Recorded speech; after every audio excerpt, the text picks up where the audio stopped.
Bonjour et bienvenue. Aujourd'hui, nous allons voir la différence entre un pronom sujet et un pronom objet, leur fonction dans la phrase et leur position. Un pronom sujet est celui qui fait l'action.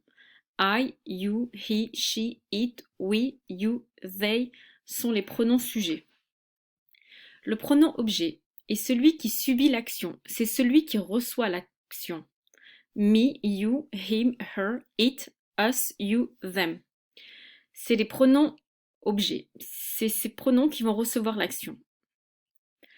Le pronom sujet. I play football. He bakes a cake. They went for a walk. She drives very fast. Les pronoms sujets se placent avant le verbe. Le pronom objet. Petit 1. C'est celui qui subit l'action. C'est celui qui reçoit l'action. I write her a letter. Her reçoit l'action to write. They call me for an interview. Me reçoit l'action to call. Petit 2. Il se place après un verbe et une préposition. Ou il se place juste après une préposition. She came with him to the office. Him est placé après le verbe et après la préposition.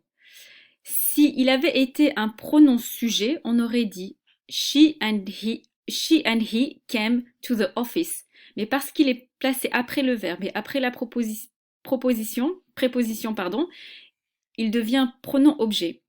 Pareil pour la suivante. She is sitting next to him. Il est placé après le verbe et après la préposition.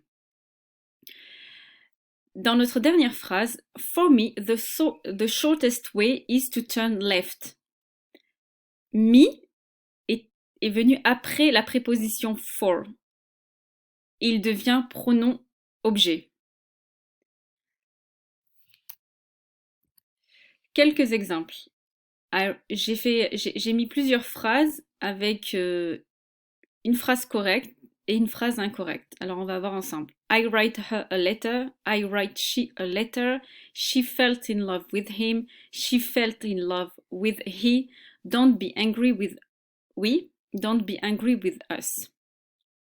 Alors on va voir quelles sont les phrases correctes et quel est le pronom sujet ou objet qui est bien utilisé. I write her a letter. Her reçoit l'action to write. She felt in love with him. Him vient après le verbe to fall in love plus la préposition. Don't be angry with us. Là, on a le verbe to be et ensuite on a la préposition with. Alors, pronom sujet ou objet. Est-ce qu'on dit me and John went to the cinema? Ou alors I and John went to the cinema. John and I went to the cinema. Ici, on a trois phrases. Parmi ces trois phrases, il y en a deux qui sont correctes et il y en a une qui sort du lot. Celle qu'on va retenir. Alors la dernière, c'est celle qui est le plus utilisée et le plus correct en anglais. Pourquoi? Donc la première, me, ça ne peut pas être la première parce que me, c'est un pronom objet. Or, ici, on a me and John. John est le sujet de l'action to go, went au passé. Donc le pronom sujet, c'est I. I and John went to the cinema. Mais en anglais,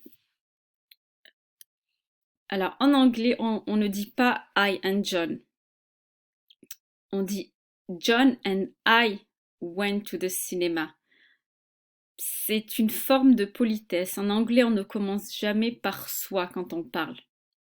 Et John, ici, on pourrait le remplacer par He and I went to the cinema. Merci de m'avoir suivi et à bientôt pour une autre vidéo.